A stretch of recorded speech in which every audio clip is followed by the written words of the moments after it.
وأقول في القرآن ما جاءت به آياته فهو الكريم المنزال وأقول قال الله جل جلاله والمصطفى الهادي ولا أتأول.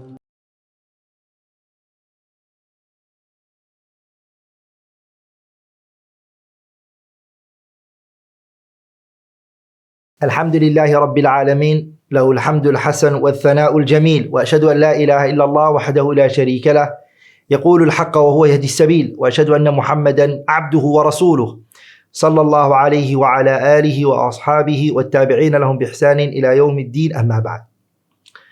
My beloved brothers and sisters, inshallah ta'ala, today I want to start an episode or a series, where I will be speaking about أحكام طهارة المرأة. I will be speaking about rulings pertaining to purifications for women. The أحكام الطهارة that I'm going to be speaking about here inshallah ta'ala are issues which sisters have asked me about a lot. What about this? If this أحكام الطهارة, what about this issue? What about this issue? Which I feel keeps coming back again and again. So one time I want to do a series, and this series inshallah ta'ala can carry on. If more issues come up, we'll add more onto the episodes and make it longer and longer inshallah ta'ala, and make it a source inshallah ta'ala of benefit for sisters inshallah ta'ala. The second thing I want to say inshallah ta'ala is that this series I'm doing, I'm going to be speaking about some issues which are slightly sensitive. They are age appropriate. In other words, youngsters and children, if they are around you, the kind of points or things I'm going to discuss may not be comfortable for your child to listen to it. And so I would encourage you inshallah ta'ala to take them away from it.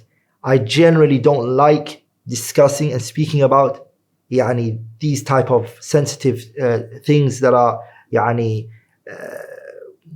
sensitive and require shyness and haya. I hate and I try my best to avoid speaking about it. But then it has come so much, and I feel it's knowledge. Inna Allah la yastahi min al-haq. Allah is not shy from the truth. Ahadith have come regarding these issues. Ayat have come regarding it. So it's a must to share the knowledge and the understanding of these issues with my beloved sisters.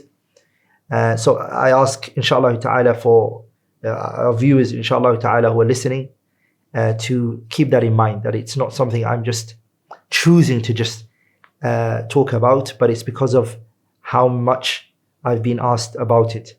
May Allah subhanahu wa ta'ala increase us in shyness and modesty. إِنَّهُ وَلِيُّ ذَلِكَ وَالْقَادِرُ عَلَيْهِ. The third thing inshallah ta'ala that I want to say is the topic here is fiqh related issues. So it's not aqidah related issues where we all have to be on the same opinion and the same views. Fiqh issues, there are going to be differences. People have probably come across other masail, other verdicts, other views, and they might not be inclined to the view that I'm going to mention here. So what I want to say to those people inshallah is, inshallah ta'ala, don't be hasty to condemn or speak against the opinion that you don't incline to. These are issues of fiqh. Differences have been there.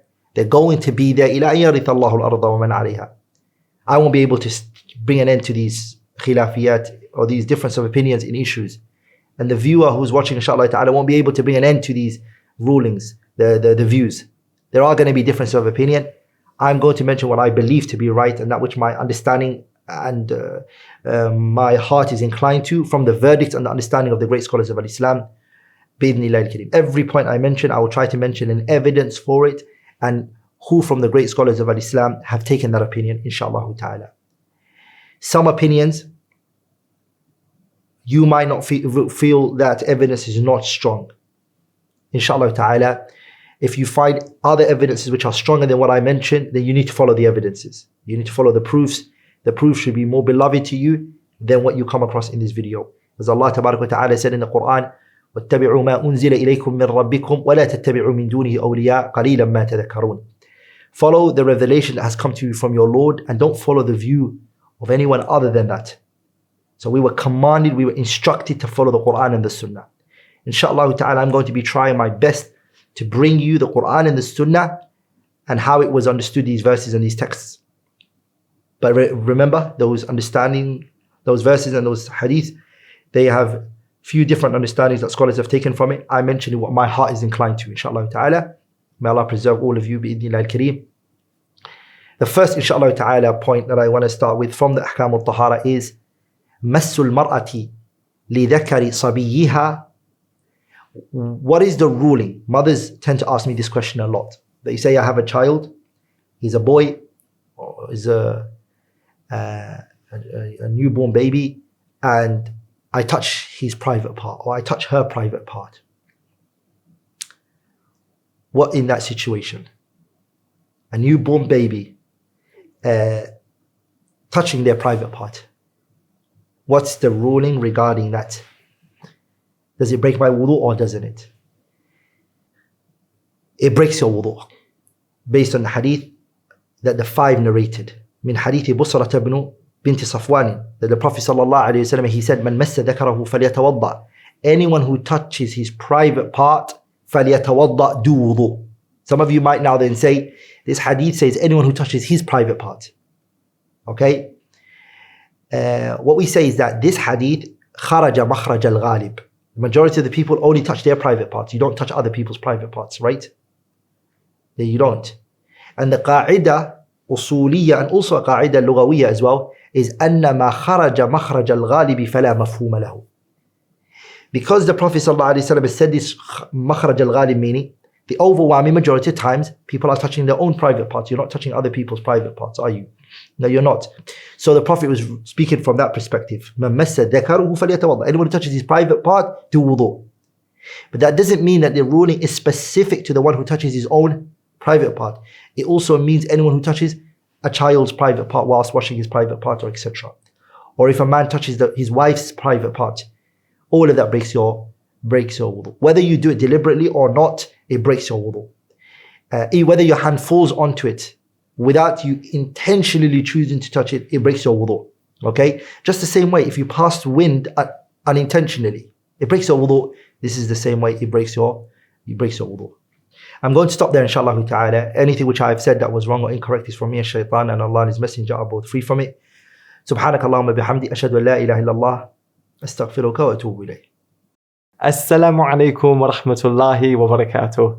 If you enjoy our content on YouTube, then we'd like to invite you to join our exclusive online live classes that are taught on Zoom. We have 3 classes every single week: a beginner's class, an intermediate class, and an advanced class.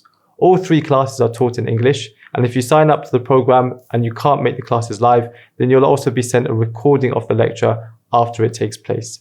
If this is something that interests you and you'd like to sign up, then you need to sign up to Tier 2 of our Patreon page by visiting www.patreon.com/AMAU.